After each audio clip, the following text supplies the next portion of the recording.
¿Saben que una vez fuimos con mi familia a pasear a una sierra, una zona montañosa de mi provincia? Y el camino era bastante, con muchas curvas. Solamente había un carril de ida y un carril de vuelta. Y se armó una tormenta tremenda. Mi padre se sentía muy mal, una jaqueca tremenda, una migraña tremenda, le agarró, así que lo puso al volante a mi hermano, ¿no? Al más grande. Y nosotros no somos católicos, nos persignamos, pero yo quería persignarme ahí, ¿verdad? Y íbamos en el camino y la tormenta cada vez arreciaba más y más fuerte. Ya no se veía casi nada, la lluvia era una cosa que no se podía detener, copiosa. Y ahí estábamos en el automóvil y mi hermano apenas viendo. Mi padre dormido porque le había vencido el dolor de la jaqueca. Mi madre también, el más chiquito, mi hermanito más chiquito también. Y yo estaba ahí de copiloto. Si estoy hoy aquí es un milagro, hermano. ¿Ah? Y cuando estábamos ahí con mi hermano decíamos, ¿qué hacemos ahora? Porque parar no podíamos. Cuando no hay visibilidad no hay que frenarse porque viene el coche de atrás y puede haber un accidente. Así que teníamos que seguir, pero no veíamos. ¿Qué hacemos? Parar no podemos, seguir no sabemos si nos vamos a caer al acantilado. Así que estábamos suplicándole a Dios por su ayuda. Y el Señor nos ayudó porque obviamente estoy aquí, ¿verdad? Pero hermanos, ¿cuáles son las súplicas que nosotros le hacemos a Dios cuando ya no sabemos para dónde ir? Cuando quedarnos quietos no es una opción y cuando avanzar, uno piensa avanzar, pero ¿a dónde? Estoy perdido. Esta es un poco la situación que se encontraba el salmista. Como lo hemos visto, los enemigos del salmista lo estaban oprimiendo. Y llegó un punto donde el salmista dice, Señor, si usted no aparece, Señor, y me salva, yo no tengo ninguna alternativa. Pero lo que el salmista nos va a contar en esta última sección del Salmo 119 es cuáles son las súplicas que un siervo de Dios le hace al Señor en medio de una tormenta que no se acaba. ¿Cuáles son las súplicas que nosotros como creyentes tenemos que hacerle al Señor cuando estamos pasando por un tiempo de dificultad que parece no terminarse más? Por eso les invito a que me acompañen al Salmo 119, en el versículo 169. En primer lugar, la súplica que debemos hacerle al Señor es una súplica por el conocimiento de Dios y su liberación. Acompáñenme al Salmo 119, 169. Llegue mi clamor delante de ti, oh Jehová. Dame entendimiento conforme a tu palabra. Llegue mi oración delante de ti. Líbrame conforme a tu dicho. Estos dos versículos van juntos porque más o menos están repitiendo una idea central. Si ustedes ven, van a darse cuenta que el versículo 169 dice, llegue mi clamor, y en el 170 que dice, llegue mi oración. Y la forma en la que está construida este salmo, en el hebreo, que es el idioma original, y de acuerdo al género poético en el cual está escrito, vamos a ver que casi todos los versículos inician con una súplica, con un verbo que nos habla a nosotros de que aquel que está pidiéndole a Dios le está suplicando. Y veo que hay diferencias entre pedir las cosas y suplicarlas. Si no, fíjese sus hijos cómo lo hacen. Cuando le están suplicando que le compre algo, ¿usted cómo se pone? No es lo mismo que cuando le piden algo como pásame la sal, ¿verdad? Cuando uno suplica de forma diferente. Y el autor está utilizando una serie de verbos que están mostrando que él realmente está postrado, está humillado, está diciendo al Señor, Señor, te ruego, te suplico. ¿Pero qué le va a suplicar al Señor? En primer lugar dice, llegue mi clamor delante de ti, oh Señor. Dame entendimiento conforme a tu palabra. Hermanos, Suplicar a Dios tiene que ver con una actitud del corazón, donde yo reconozco que Él es un Dios santo, grande, todopoderoso, y yo no soy nada. El salmista no se acerca al Señor diciéndole, Señor, usted tiene que hacer esto en mi vida, Señor. Yo me lo merezco, Señor. Señor, usted tiene la obligación de salvarme. Señor, usted tiene la obligación de darme lo que yo le pido. No, no, no. ¿Cómo nos enseña la palabra? Que el salmista se dirige al Señor con súplica, con humildad, con un corazón que reconoce que hay un Dios que es más grande que yo.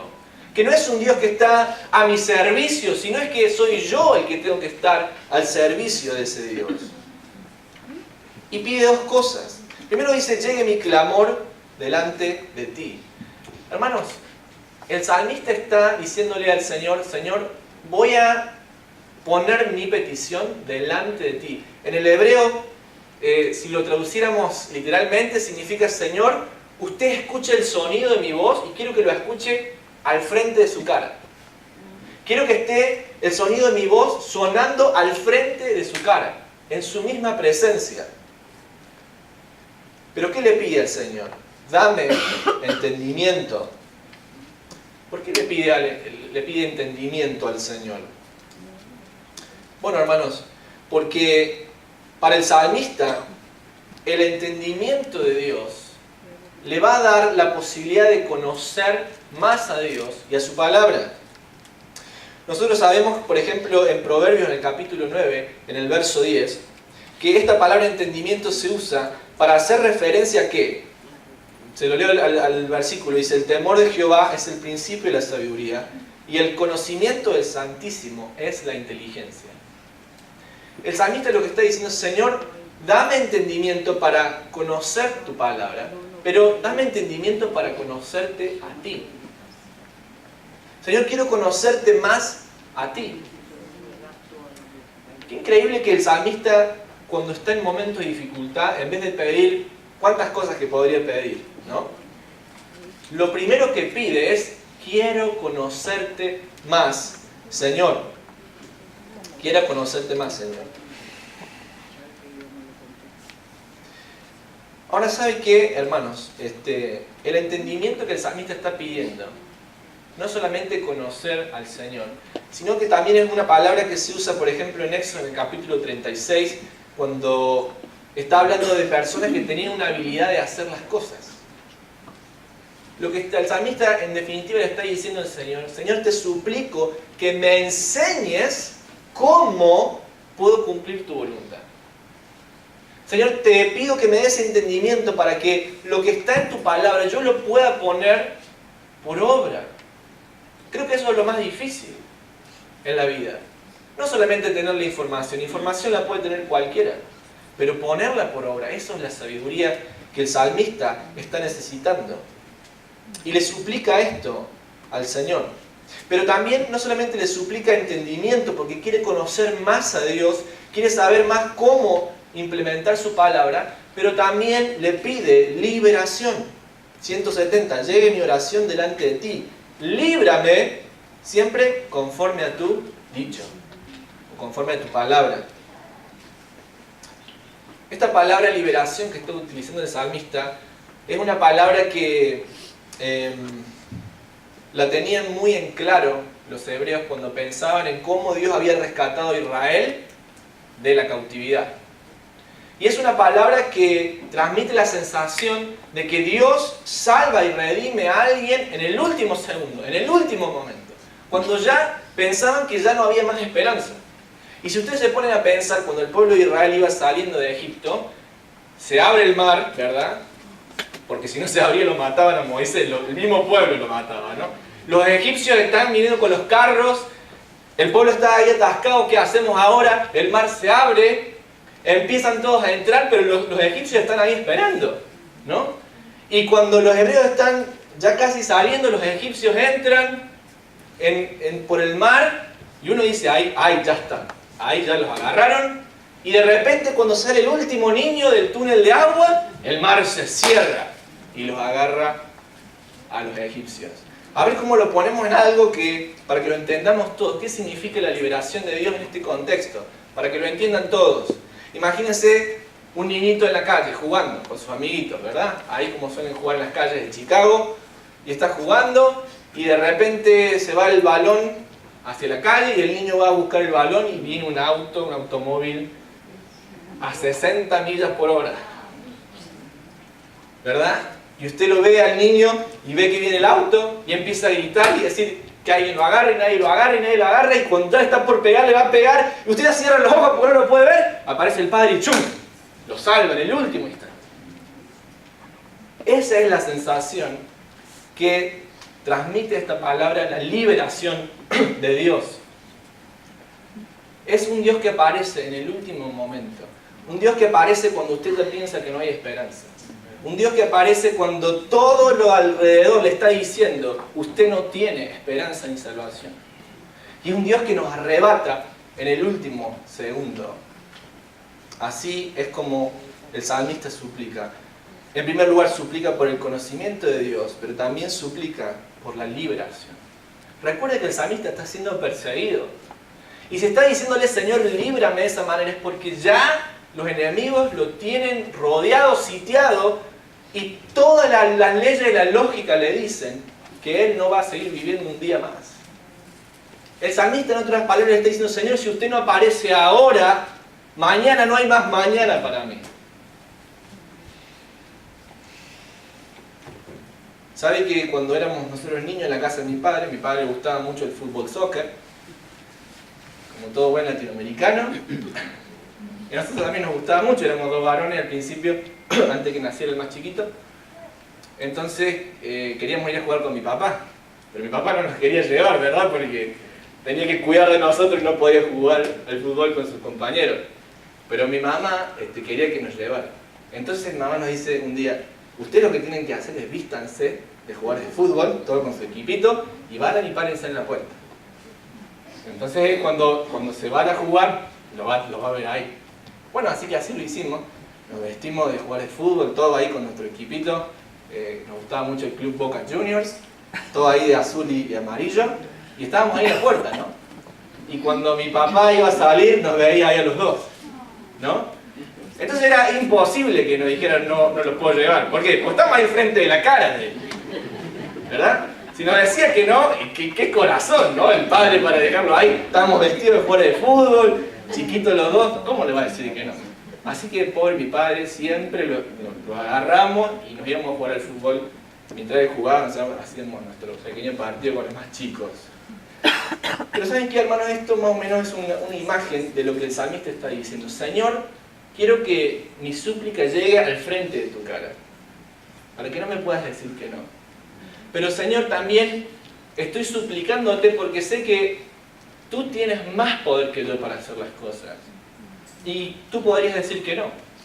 Pero te suplico con toda humildad. ¿Cuál es nuestra actitud, hermanos, cuando le suplicamos a Dios? Cuando oramos a Dios. ¿Somos demandantes? ¿O tenemos la humildad de un niño de decir, Señor, te necesito? Señor, sin usted no puede hacer nada. ¿Cómo somos, hermanos, con nuestras oraciones? ¿Realmente estamos hablando con Dios? ¿O somos mecánicos en nuestra oración? Señor, te doy gracias por esta comida en el nombre de Jesús, amén. Y ya. El salmista dice que la verdadera oración de súplica, es una oración de un corazón humilde.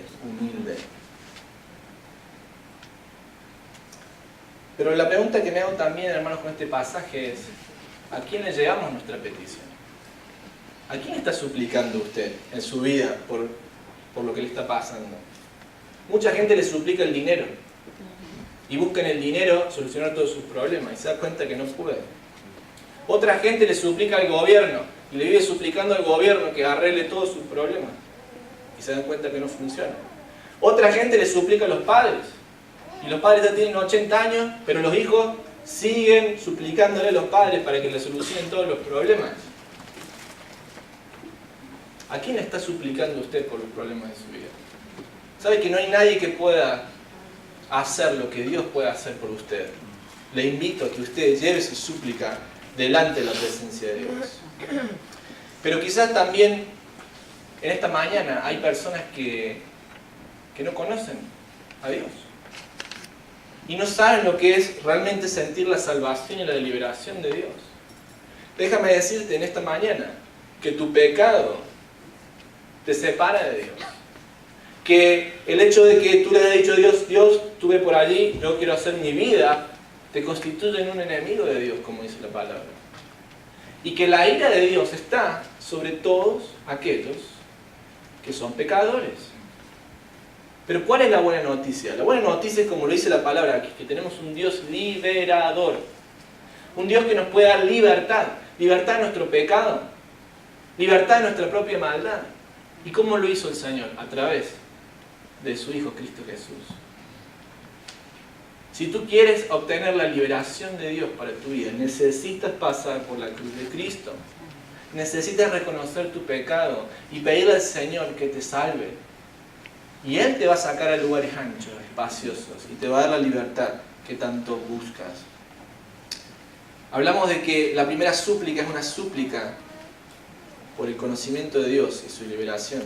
Pero en segundo lugar es una súplica por alabar a Dios y contar su justicia. Dice el versículo 171, mis labios rebosarán alabanza cuando me enseñes tus estatutos. Hablará mi lengua tus dichos, porque todos tus mandamientos son justicia. Muy interesante que el salmista está utilizando, estos dos versículos van juntos, porque el versículo 71 habla de los labios y el 172 de la lengua. El salmista, si ustedes lo ven a través de todo el Salmo 119, ha muchas veces utilizado la figura de los pies. Señor, que mis pies estén en tus caminos. Otras veces de las manos. Otras veces del corazón. Señor, mi corazón está totalmente dedicado a ti. Pero ahora está usando los labios. Y cuando uno mira todo el Salmo 119, se da cuenta que el mensaje del salmista es que la consagración que Dios busca de usted y de mí es una consagración total. Que sus pies, sus manos, sus labios, su corazón estén entregados completamente a Dios. Porque cuando los labios le cantan alabanza a Dios, pero el corazón está puesto en otro lado, eso es hipocresía. Cuando venimos a la iglesia y cantamos, pero nuestro corazón en vez de desear a Dios, está deseando otras cosas. Eso es hipocresía, hermano. ¿Y ustedes se creen que sus hijos no se dan cuenta en su casa de eso? ¿Ustedes se creen que no se dan cuenta de sus hijos que ustedes dicen una cosa, pero su corazón está en otro lado? Y después nos preguntamos, ¿por qué nuestros hijos no quieren seguir los caminos de la fe? Cuidado. La demanda del Señor es una demanda de todo, con todo el corazón, con toda la mente, con todas las fuerzas, con toda el alma, a seguirle a Él. Mis labios rebosarán alabanza cuando me enseñes tus estatutos.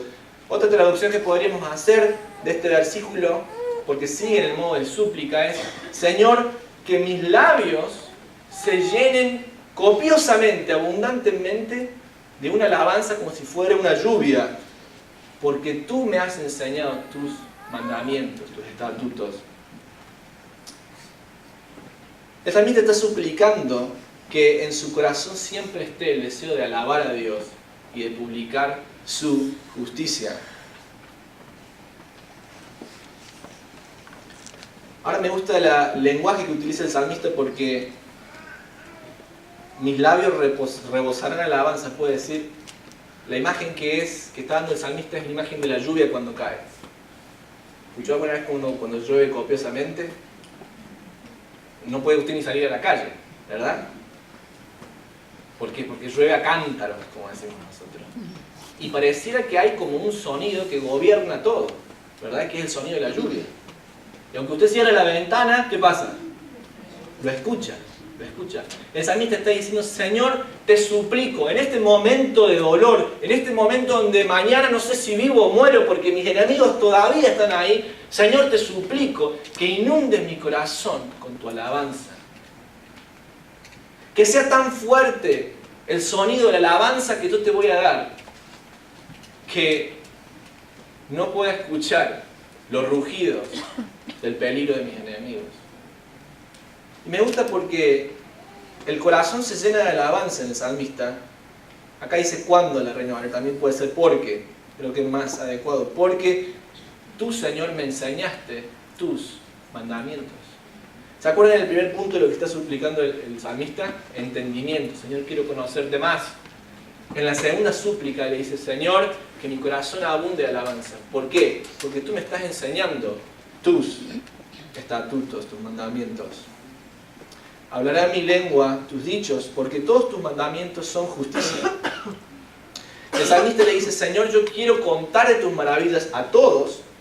Se lo vuelvo a repetir. El salmista mañana no sabe si vive o muere. Los enemigos lo tienen ahí. Pero él lo que está suplicando suplica que el Señor le dé la oportunidad de contar las maravillas del Señor. ¿No le parece raro esa oración? ¿Y por qué es esto? Porque un corazón que verdaderamente está lleno de alabanza y un corazón que está dedicado a Dios se traduce en labios que cuentan las bondades de Dios y cuentan las maravillas de Dios. Pero me gusta porque dice, hablará mi lengua tus dichos, porque todos tus mandamientos son justicia. La razón por la cual el salmista quiere contar los mandamientos de Dios y contar las maravillas de Dios es porque se encontró con un Dios justo. Y usted dirá, pero si el salmista está siendo perseguido, en su corazón no debería estar el deseo de decir, Dios, tú no eres justo, ¿por qué me está pasando esto a mí? Yo te sigo a ti y tú no me liberas. Sin embargo, el salmista conoce a Dios, lo conoce íntimamente y sabe que es un Dios justo y por eso quiere contar las maravillas del Señor. ¿Ha escuchado alguna vez hablar a algún amigo de política? Muchas veces, ¿no? Más en estos tiempos. Pero, ¿qué pasa cuando el candidato que una persona apoya gana las elecciones? La persona, ¿cómo está? Que lo votó. Está feliz, ¿verdad? ¿Y qué quiere hacer? Quiere ir y contar, sí, porque este nuevo presidente va a hacer esto, y va a hacer esto, y en el Facebook pone cosas que dijo ese presidente, y va y lo pone y lo pega en Facebook. ¿Y qué quiere hacer? Contar las maravillas de ese presidente, ¿verdad? Porque para la persona que lo votó, como está de acuerdo o no, pero para esa persona es la mejor opción, ¿o no? Sí. Bueno, hermanos, con Dios pasa lo mismo. Cuando nosotros realmente conocemos a Dios y nos damos cuenta que Él es un Dios bueno, misericordioso, un Dios de justicia, entonces inmediatamente la respuesta natural que tenemos es salir a contarle a otros que hay un Dios que es justo, bueno, bondadoso y piadoso. Y no tenemos miedo a que la gente nos diga, ay, pero usted está loco. ¿Por qué no tenemos miedo? Porque sabemos que ese Dios es justo, bueno, misericordioso y piadoso. Y porque sabemos que Él es la mejor elección que una persona puede hacer. Imagínense si nosotros a veces nos ponemos contentos cuando gana el candidato que votamos. Y no tenemos ningún miedo en ponerlo en nuestro Facebook o en contarle a la vecina. ¿Por qué entonces a veces nosotros nos sentimos que nos da vergüenza compartir del Señor? ¿No es nuestro Dios mucho más justo que el presidente que los presidentes que hayamos tenido? ¿No Él es más amoroso que cualquier otro presidente que hayamos tenido? ¿No Él es más justo que todos los otros presidentes o candidatos que hayamos tenido? Claro que sí. Entonces, ¿por qué no contamos las maravillas de nuestro Señor? ¿Por qué no publican nuestros labios su justicia con las personas? ¿Saben qué pienso, hermanos? Pienso que a veces no es una cuestión de vergüenza nada más. A veces creo que nosotros en el interior de nuestro corazón no pensamos que Dios es justo. En nuestro corazón no creemos que Dios es bondadoso. En nuestro corazón no creemos que Dios tiene poder. Cuando lo vemos al vecino que está tan perdido, y lo vemos ahí, decimos, este hombre, ¿quién lo salva? No lo puede salvar ni Dios, lo salva. Porque no creemos que realmente Dios tiene el poder para cambiarlo. Entonces no hacemos nada.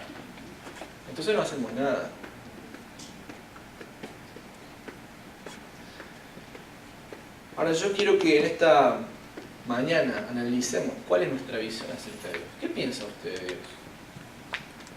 ¿Para usted Dios es un Dios justo o no? Y usted puede decir, con lo que me está pasando, me parece que no. Pero si usted de verdad empieza a suplicar por el conocimiento de Dios, el entendimiento de Dios, se va a dar cuenta que Dios es un Dios de justo, de justicia. Y usted me va a decir ¿por qué? ¿Sabe por qué? Porque ya con Cristo Jesús nos mostró que Dios de justicia es. Nosotros mereciendo la muerte y la condenación, no es que Dios dijo, bueno, los voy a perdonar y vamos a hacer de cuenta que aquí no pasó nada. No, tenía que haber un precio que debía ser pagado por nuestros pecados. ¿Y qué hizo Dios? Entregó a su propio Hijo para que Él sufriera el castigo por nuestros pecados. E hizo justicia. Pero no solamente es un Dios justo, sino que es un Dios de gracia y de misericordia. ¿Por qué? Porque a nosotros que merecíamos el castigo eterno por nuestros pecados nos dio vida. Cristo, que nunca había pecado, Él tomó los pecados del mundo. Eso es lo que se llama expiación en la doctrina cristiana. Y Cristo, que Él nunca había cometido ningún pecado, y su inocencia, esa inocencia fue imputada a nosotros. Su justicia fue imputada a nosotros. Eso es justificación. Nos declaró justos. Por eso creo, hermanos, que el creyente que de verdad no ha entendido la justificación de Dios es un creyente que nunca va a compartir el Evangelio. Nunca lo va a compartir. Pero déjame preguntarte en esta mañana, ¿entiendes el mensaje de la cruz? Cristo murió por tus pecados, para que tú no tengas que sufrir la condenación eterna del infierno. Te salvó, te redimió. Y en su gracia te da la oportunidad de ser una persona nueva. Como si tú nunca hubieras hecho nada malo. ¿No es eso digno de ser contado? Contamos tantas malas noticias. No importa si usted ve Fox, o si ve CNN, o si ve Univisión, generalmente hay malas noticias. O siempre están hablando mal de alguien. Pero la buena noticia del Evangelio es buena. ¿Por qué? Porque al que no tiene esperanza, Dios le da esperanza. Al que no tiene oportunidad, Dios le da una oportunidad. Y al que se merece el castigo, Dios le da perdón. Al que está agobiado por la culpa, Dios le da libertad. Quizás esa es la oración que tienes que hacerle al Señor en esta mañana. Suplicar por su perdón. En tercer lugar, tenemos que avanzar. Es una súplica por la ayuda de Dios y el deleite de su palabra. Veamos juntos el versículo 173. Esté tu mano pronta para socorrerme, porque tus mandamientos he escogido. He deseado tu salvación, oh Jehová, y tu ley es mi delicia. Viva mi alma y te alabe, y tus juicios me ayuden. El versículo 173 y 174 son las ideas fundamentales de esta sección, y el 175 lo que está haciendo es resumir para darle más fuerza, una fuerza enfática a lo que el salmista ya ha venido diciendo en los versículos previos. Pero, hermanos, en la literatura hebrea, la mano de Dios es una figura de poder. El salmista dice, esté tu mano pronta para socorrerme. La mano de Dios es una figura de poder. Y el salmista está pidiendo socorro. ¿Por qué? ¿Por qué le pide ayuda al salmista? Señor, ayúdame para que salga de esta, porque yo después quiero seguir viviendo mi vida como si nunca nada hubiera pasado. Así somos nosotros muchas veces. Cuando está todo mal, ahí sí venimos a la iglesia, buscamos la ayuda de Dios, pero cuando Dios nos ayuda, ¿qué hacemos? Nos olvidamos, como si nunca hubiera pasado nada. ¿Cuál es la verdadera súplica por la ayuda de Dios? La siguiente. Esté tu mano pronta para socorrerme. Verso 173. ¿Por qué? Porque tus mandamientos he escogido. El salmista le está diciendo, Señor, ayúdame, sácame de esta tormenta, preserva mi vida de mis enemigos. ¿Por qué? Porque yo he escogido tus mandamientos, he elegido seguirte. Señor, si usted no me ayuda y mis enemigos me matan, va a haber un siervo suyo menos en la tierra que quiera hacer su voluntad. ¿Cómo cambia? ¿Cómo cambia? Generalmente cuando nosotros le pedimos cosas a Dios, le pedimos, Señor, sácame esto, para que yo después pueda seguir haciendo mi vida como si nada hubiera pasado. y tomamos a Dios como una suerte de remedio descartable, que lo uso cuando me siento mal. Dios no es una aspirina. Cuidado, Dios no es una aspirina. O algo que usted se toma cuando las cosas le van mal. El verdadero clamor de ayuda viene de aquel corazón que está diciendo, Señor, no te pido por mí, pero Señor, si usted me saca de este mundo, si usted no me ayuda en esta situación, ¿qué van a decir los impíos? ¿Cómo le voy a servir, Señor, si usted no me ayuda? Porque tus mandamientos he escogido. He deseado tu salvación, oh Señor, y tu ley es mi delicia. Hermanos, quiero que reparemos en estas dos palabras. En los primeros versículos el salmista pedía liberación. Ahora dice, yo deseo tu salvación. ¿No es lo mismo? Bueno, son conceptos similares, pero como les expliqué, el concepto de liberación en este contexto nos habla de la inmediatez y la urgencia con la que Dios va a salvar al salmista. Pero esta palabra de desear la salvación de Dios es una palabra diferente que usa el salmista. ¿Saben qué palabra es? Es el nombre de Jesús. Yeshua. En hebreo es salvación. ¿Cómo se llamaba nuestro Señor Jesús? Jesús, Yeshua. Yeshua. Y por eso el ángel le dijo a la Virgen María, le vas a poner a su nombre Jesús. ¿Por qué? Porque Él salvará a su pueblo de los muchos pecados.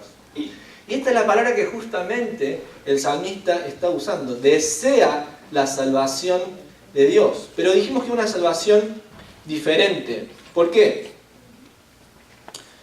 Porque esta palabra tiene dos contenidos muy importantes. Uno es el contenido de la fe. El salmista de verdad cree que Dios le puede salvar. De verdad lo cree. Él cree que Dios puede salvarlo. Y eso es algo que lo podemos mirar en Salmos 37, versículo 40. Pero no tenemos tiempo. Pero en segundo lugar, es una salvación que no solamente está apoyada en la fe de la persona que está buscando la salvación, pero también es una salvación que produce gozo. ¿Por qué? Porque el salmista sabe que el Señor lo va a salvar. El salmista sabe que el Señor va a impedir que él sea derrotado, y eso lo podemos ver en Salmo 9, versículo 14, el 13, el 28, etcétera, etcétera, 35. El salmista siempre tiene la confianza. Yo sé, Señor, que desde Sión va a venir tu salvación. ¿Y por qué quiero reparar en esto, hermanos? Porque el salmista le está diciendo, Señor, yo deseo tu salvación, ansío tu salvación. Porque en primer lugar creo que eres vivo y verdadero, y creo que me vas a salvar. Pero en segundo lugar, creo que también cuando me salves, eso me va a producir un gozo tremendo, tremendo. ¿Saben que muchas veces, hermanos, nosotros nos acercamos a Dios buscando su favor, pero sin fe? ¿Y sabe qué, mi querido? Sin fe es imposible hablar de Dios. Porque el que lo busca tiene que creer que existe, que está ahí. ¿Y qué es qué? Premiador, galardonador de los que lo buscan. De los que lo buscan. Cuando le pedimos nosotros al Señor las cosas, las pedimos con fe. Pero en segundo lugar, esta palabra también nos habla del gozo, el gozo de la salvación. El salmista sabía que Dios iba a aparecer y que lo iba a liberar y que su nombre iba a ser glorificado. Cuando usted ora, ¿cómo ora? ¿Ora sabiendo y con el corazón lleno de gozo, sabiendo que el Señor va a aparecer? ¿O ya ni siquiera ora, porque ya ni siquiera cree que Dios pueda hacer algo en su vida? La súplica de un corazón correcto que se adecua a la palabra de Dios es una súplica con fe, que se llena de gozo al ver que hay un Dios que va a salvar, hay un Dios que va a intervenir, aunque las cosas que están al lado a usted le digan que no, pero usted sabe que Dios va a intervenir, usted sabe que el Señor no le va a dejar. Por último,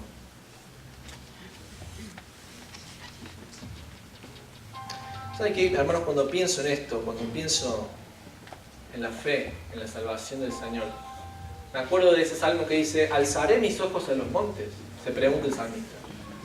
¿De dónde viene mi socorro? Mi socorro viene de ti, del Señor, el creador de los cielos y la tierra. ¿Sabe que cuando vamos en tiempos de dificultad lo primero que tenemos que hacer es levantar nuestro ojo a buscar la ayuda que tenemos más disponible? ¿Verdad? Y en la época del salmista levantar los ojos a los montes significaba ir a adorar a otros ídolos, porque en la cima de las montañas, ahí es donde construían los altares a Baal, a otros dioses, a Moloch y otros dioses. Entonces el salmista dice, ¿ustedes creen que yo voy a levantar mis ojos y poner mi confianza en esos falsos dioses? No, no, no. Mi socorro viene del Señor, el creador de los cielos y la tierra. Los cielos y la tierra. Ahora, cuando usted está en dificultades, ¿a dónde buscar la ayuda? ¿A dónde levanta sus ojos? Hermano, le invito a que su socorro venga del Señor. Por último, es una súplica para que Dios actúe. Un corazón que está buscando al Señor y suplicando en medio de la tormenta, tiene que suplicar que Dios actúe. Versículo 76. Yo anduve errante como oveja extraviada. Busca a tu siervo, porque no me he olvidado de tus mandamientos. Es muy interesante la palabra de Dios. Bueno, usted porque le gusta, se pasó 4 años en el seminario estudiando, sí, yo sé, me gusta. Pero ¿no le parece un poco raro que después de 176 versículos que el salmista tiene para hablar de la ley de Dios, mire cómo termina? Yo anduve errante como oveja extraviada.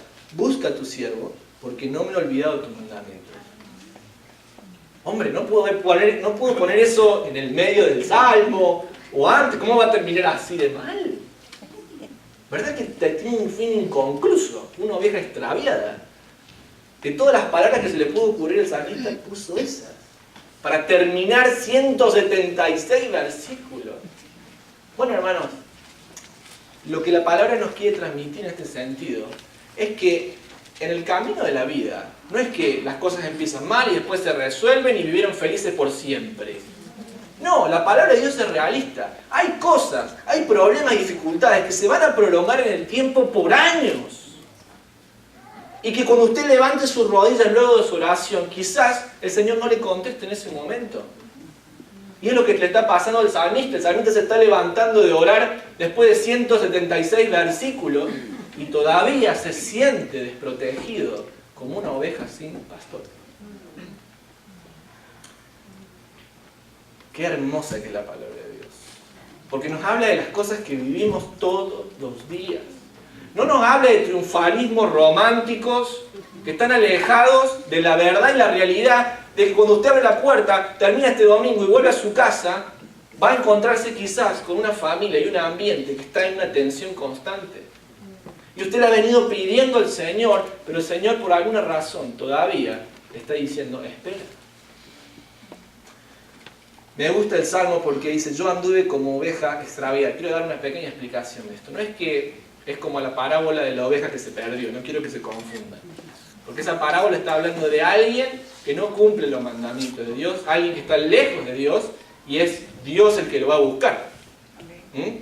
Pero el salmista está siendo obediente. Yo anduve errante como oveja extraviada, significa, si lo pueden poner más o menos, yo diría como un contexto bíblico, sería Ezequiel capítulo 34.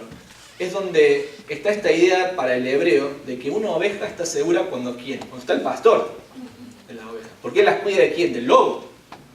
Le pega el palo, lo saca corriendo como hacía David, el lobo, el oso. Pero cuando las ovejas no tienen pastor, ¿qué pasa?